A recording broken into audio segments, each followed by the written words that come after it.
For more than 2 centuries, Americans have chosen their presidents in every imaginable way. They have voted during wars, depressions, and moments when the nation itself felt uncertain. They have chosen generals, lawyers, outsiders, and career politicians. But there is one choice they have never been asked to make. Not once in the entire history of the United States has the country ever stood between two bearded men and selected one as president. No law forbids it. No rule explains it. Yet the absence is absolute. Before we begin, take a moment and tell me in the comments where you're watching from tonight, and if stories like this, quiet, forgotten truths hidden in history, matter to you, consider subscribing, because once you see why this never happened, you cannot unsee it. In the early decades of the United States, power did not speak loudly. It stood still. It stared forward. It allowed itself to be examined. Long before television, before microphones, before campaign slogans and consultants, Americans judged their leaders first by how they looked and only later by what they said. A presidential candidate's face was not just a face. It was a symbol, a signal, a quiet promise of what kind of authority he would bring into the nation's highest office. In the 19th century, when portraits replaced speeches as the most widely seen political material, facial hair carried weight. A beard suggested maturity, endurance, and moral gravity. It implied that a man had lived long enough, suffered enough, and stood firm enough to rule others. This was an era when youth was distrusted, speed was feared, and restraint was admired. A bearded face looked settled, rooted, almost timeless. Clean-shaven faces, by contrast, could appear unfinished, too modern, too eager. And so, as American democracy took shape, its leaders quietly began to resemble one another. Not by law, not by agreement, but by instinct. Voters did not yet know they were responding to visual cues, but they were. When the country fractured and went to war, that instinct grew stronger. The nation wanted leaders who looked unmovable, men whose faces suggested stability in a time of chaos. Beards flourished not as fashion, but as reassurance. Yet even then, something subtle was happening beneath the surface. Power, once symbolized openly, was beginning to learn restraint. Too much authority could intimidate. Too much strength could provoke fear. And without realizing it, America began balancing its leaders visually, ensuring that dominance was never mirrored too perfectly. The groundwork was being laid for a pattern that would persist for generations. Contrast mattered more than symmetry, and no election would ever allow the same symbol of power to stand on both sides of the ballot. By the middle of the 19th century, the American presidency had begun to acquire a face the public recognized instantly. Not a single face, but a pattern. This was the moment when elections stopped being distant civic rituals and became emotional events, experienced visually by ordinary citizens who would never hear the candidates speak. Engravings, lithographs, and studio portraits traveled farther than any speech ever could. A man's image reached towns he would never visit, homes he would never enter, and once that image arrived, it did not explain itself. It simply existed, asking to be trusted. This was the environment in which the beard became more than personal grooming. It became political language. A beard could suggest wisdom without words, discipline without explanation. It made a man appear older, steadier, and less reactive. In a country still defining itself, that appearance mattered deeply. Yet what is often overlooked is that this power only worked when it stood alone. The beard carried meaning precisely because it was not universal. It distinguished one man from another. It separated strength from softness, authority from approachability, tradition from change. When Abraham Lincoln emerged onto the national stage, he did not initially fit the image Americans expected. His face was long, angular, and unfamiliar. Early portraits show him clean-shaven, almost fragile by the standards of the time. Letters from supporters hinted at discomfort. He looked different, and difference created unease. Then, quietly, the transformation occurred. Lincoln grew his beard, and with it, his public image stabilized. The beard did not merely alter his appearance, it reframed him. Suddenly, he looked older, calmer, more presidential. The country accepted him not just as a candidate, but as a figure of gravity. Importantly, his opponents did not mirror this choice. They remained clean-shaven, whether by intention or instinct. The visual contrast was preserved. This pattern repeated itself again and again. In every election where a bearded candidate appeared, he stood alone in that choice. The opposing figure, whether consciously or not, occupied the visual opposite. The electorate was never asked to choose between two identical symbols of authority. One beard at a time was acceptable. Two would have been destabilizing, because when symbols duplicate, they cancel. The eye loses its anchor. The mind hesitates. Power depends on clarity, and clarity depends on contrast. The Civil War intensified this phenomenon. In a nation torn apart, the public became even more sensitive to visual reassurance. Leaders were expected to look immovable, but not overwhelming. Too much strength on both sides would imply conflict without resolution. One dominant image was enough. More than that risked confusion. This unspoken rule, never written, never discussed openly, quietly governed political presentation. Campaigns learned from observation. They adjusted not by theory but by survival. What worked was repeated, what unsettled was avoided. As the war ended and the country attempted to heal, the meaning of the beard began to shift. Once associated with stability, it slowly accumulated other interpretations. Military severity, moral rigidity, even stubbornness. Still, it retained symbolic force, and that force had to be managed carefully. Elections became less about overwhelming presence and more about emotional balance. One figure could embody firmness, the other needed to appear accessible. One could look like history, the other had to resemble the future. This is why no election ever featured two bearded candidates, not because no such men existed, not because it was forbidden, but because politics, even then, understood something fundamental about human perception. Voters do not evaluate power in isolation. They compare it. They measure one face against another, one posture against its opposite. When both candidates project the same visual authority, uncertainty increases. When uncertainty increases, trust declines. By the late 19th century, this instinct had become ingrained. Beards were no longer neutral choices. They were strategic risks. A candidate might wear one, but only if his opponent did not. The balance had to remain intact. Without ever being spoken aloud, American elections adopted a visual rule that would quietly shape every race to come. Power could be symbolized, but only once per ballot. By the time the 19th century drew to a close, the beard had begun to carry a different kind of weight, one that made political handlers uneasy.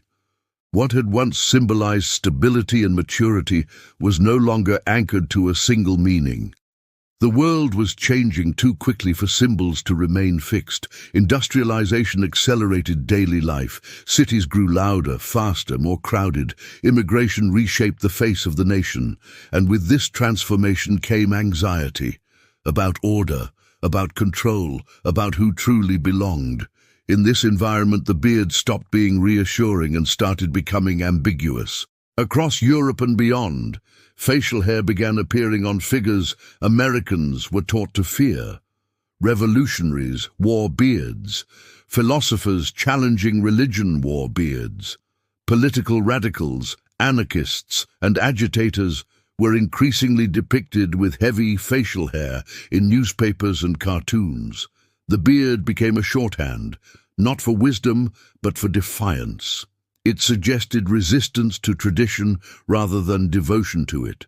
And because American politics has always been deeply sensitive to foreign influence, this mattered more than historians often admit. The same beard that once suggested moral authority could now quietly imply ideological danger. This shift did not happen overnight. It crept in through imagery, through caricatures, through subtle associations repeated often enough to take hold. Political campaigns did not announce this change. They absorbed it. Candidates noticed reactions without fully understanding them. A bearded man no longer felt universally safe. He felt specific. And specificity is risky in a system that relies on broad appeal. Power began learning that neutrality, not strength, was the safest visual posture. At the same time, technology was transforming how leaders were seen. Photography became sharper, more intimate, more revealing. Where painted portraits once softened features and emphasized dignity, photographs exposed details, lines, shadows, expressions that could not be controlled. A beard, under this new scrutiny, became unpredictable. It cast shadows, it exaggerated expressions, it added texture where campaigns increasingly wanted smoothness. The more closely the public could see its leaders, the less tolerance there was for visual complexity. As the 20th century approached, another force reshaped politics entirely: speed. Newspapers circulated faster, images traveled quicker, public opinion formed rapidly and shifted without warning. Campaigns no longer had the luxury of slow, symbolic persuasion. They needed instant recognition. A candidate's face had to communicate safety at a glance. Clean-shaven faces did that more reliably.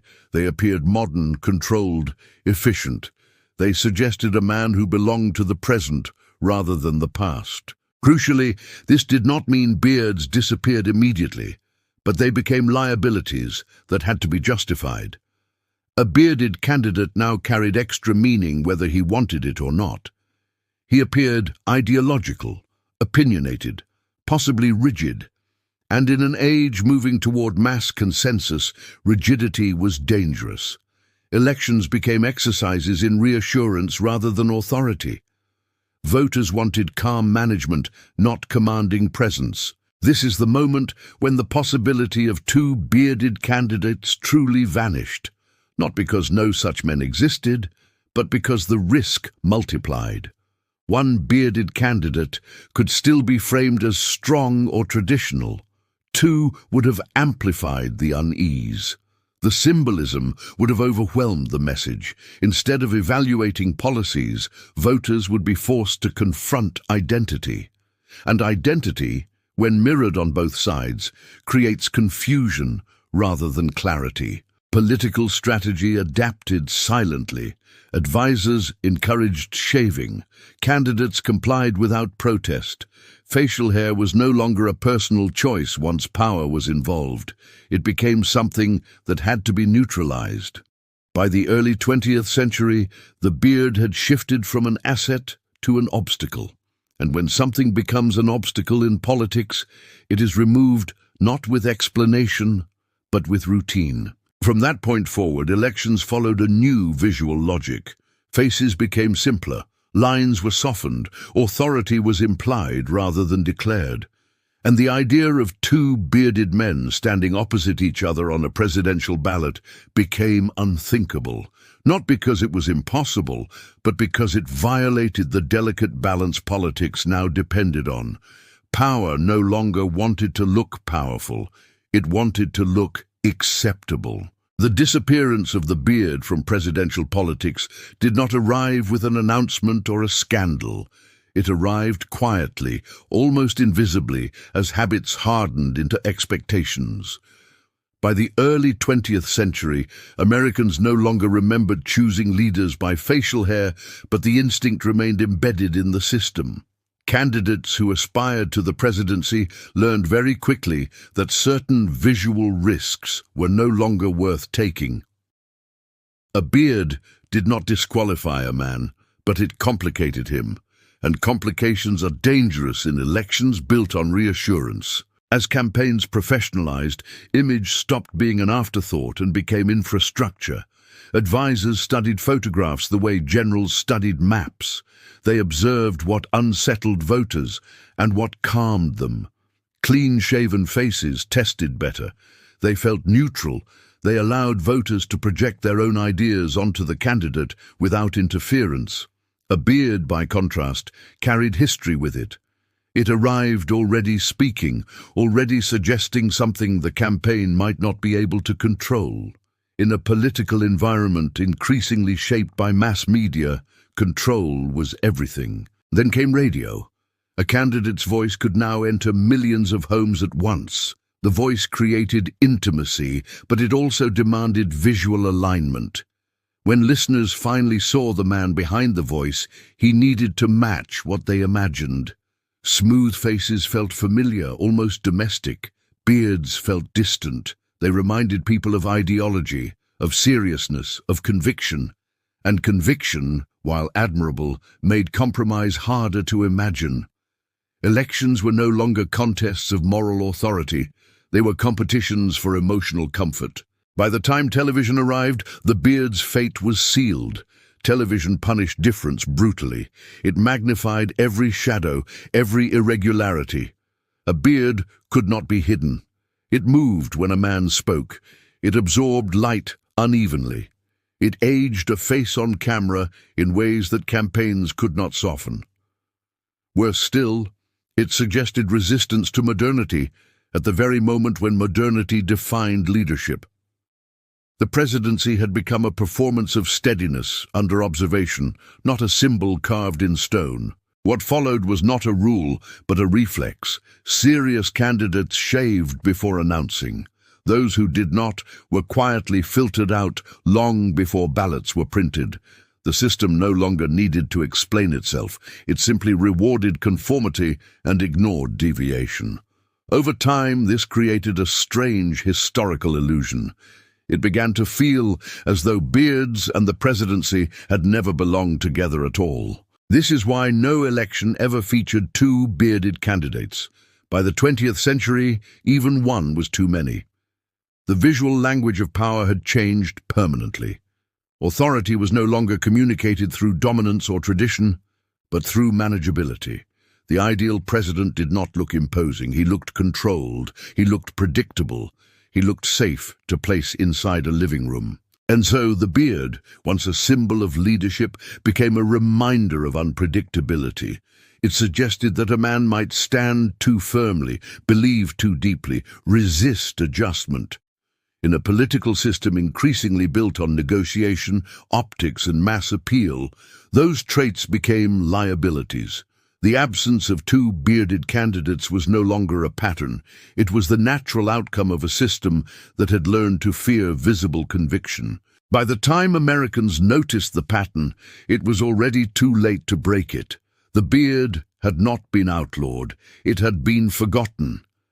And in that forgetting, one of the most curious unwritten rules in American political history quietly became permanent. By the modern era, the question was no longer why two bearded presidential candidates had never faced each other, but why the possibility itself felt so distant, so unlikely, that most Americans had never even considered it. The answer lies not in law or tradition, but in habit, deep, inherited habit, shaped by decades of visual conditioning. By the mid-20th century, the American voter no longer consciously evaluated a candidate's appearance, yet responded to it instinctively. The system had trained the public to expect a certain kind of face in power, and anything outside that expectation felt subtly wrong, even if no one could explain why. Presidential politics had become an exercise in minimizing risk. Every visible detail was measured not by meaning, but by volatility. Could this feature provoke distraction? Could it divide opinion? Could it invite interpretation beyond the message? A beard failed every test. It introduced ambiguity into a process that depended on clarity. It raised questions the campaign did not want asked. Is he traditional or stubborn, principled or inflexible, strong or out of touch? The problem was not that the beard answered these questions, but that it invited them. and in modern elections, invitation itself is danger. As polling, focus groups, and data-driven campaigning took over, appearance became something to be optimized rather than expressed. Candidates were smoothed into familiarity. Hair was trimmed, suits standardized, gestures moderated. The goal was not to inspire awe, but to avoid rejection. A face that blended into expectations was safer than one that stood out. And in this environment, two bearded candidates were not just unlikely, they were strategically irrational. The risk would double, the uncertainty would multiply. Campaigns are designed to control contrast, not surrender it. There is also a deeper psychological layer at work. Humans process faces faster than words. We form judgments before logic intervenes. When two candidates share a dominant visual trait, the brain struggles to assign hierarchy. Who represents stability? Who represents change? Who feels safer? When visual cues fail to separate contenders, anxiety increases. Elections thrive on simplified narratives. One man must appear more experienced, the other more energetic. One must feel familiar, the other aspirational. Beards interfere with this narrative structure by flattening difference. Over time, the system adapted to avoid that flattening altogether. Instead of allowing two strong symbols to collide, it removed the symbol entirely. The clean-shaven face became a blank canvas, neutral, flexible, easy to frame. It allowed campaigns to construct meaning through words rather than appearance. And once that model proved successful, it hardened into expectation. Voters did not demand clean-shaven candidates explicitly, they simply responded more positively to them. Elections rewarded what felt normal. Normal became invisible. Invisible became powerful. This is why, even in periods when beards returned to fashion, during cultural revolutions, countercultural movements, or moments of social upheaval, they stopped short of the presidency. Facial hair might flourish in protest, art, or rebellion, but the highest office required restraint. The presidency became a place where difference was absorbed, not displayed. A bearded candidate might win a local race, even a governorship, but the national stage demanded visual neutrality. The closer a man came to the Oval Office, the more he was expected to erase anything that could be read as personal symbolism. What makes this phenomenon remarkable is how rarely it is discussed. There was no decision, no debate, no turning point that can be pointed to in a single year. Instead, the absence of two bearded candidates is the result of countless small choices made by campaigns, advisors, and candidates themselves. Choices shaped by fear of distraction, fear of misinterpretation, fear of losing control of the narrative. Over time, those choices formed a silent consensus. And so the pattern persists, not because Americans dislike beards, not because bearded men cannot lead, but because modern power prefers to look undecorated. It prefers faces that suggest adaptability rather than conviction, management rather than authority. The absence of two bearded candidates is not a coincidence of history. It is the visible trace of a political system that learned, slowly and quietly, that the safest image of power is the one that appears to mean nothing at all. In the end, the absence of two bearded candidates in a single presidential race tells us far less about facial hair than it does about how power survives. The American presidency did not evolve to look stronger over time. It evolved to look less threatening. What began as a symbol of maturity slowly became a symbol of resistance, and then finally a symbol of risk. The beard did not disappear because it lost meaning. It disappeared because it accumulated too much of it. Modern power does not announce itself boldly. It reassures, it blends, it avoids extremes.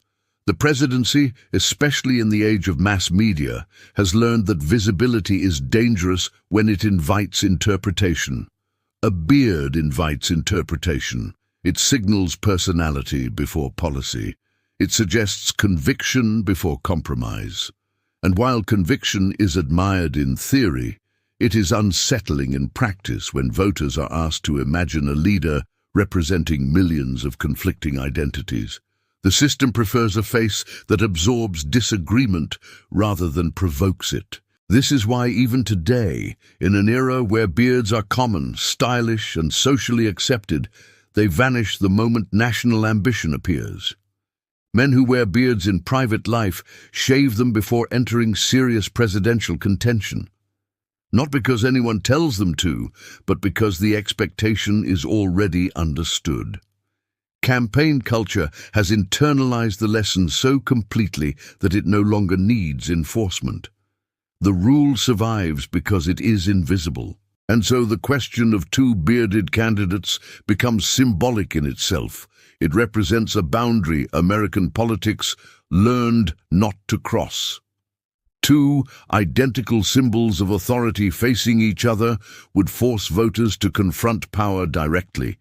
It would remove the illusion of choice built on contrast. It would make the election feel less manageable, less emotionally navigable.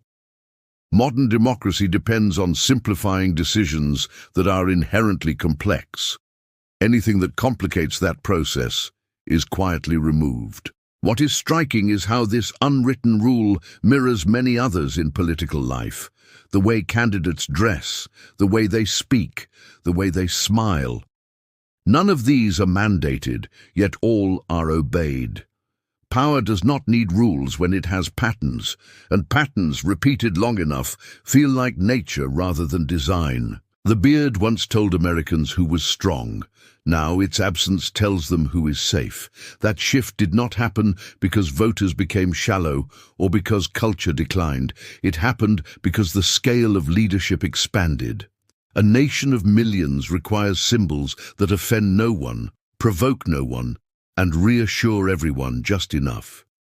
The presidency became less about embodying authority and more about containing it.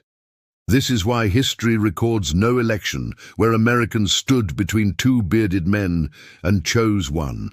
Not because such men never existed, but because the system quietly ensured they never stood side by side. Power learned to simplify itself long before voters realized it had done so. And perhaps that is the most revealing truth of all. The beard did not lose its place in history.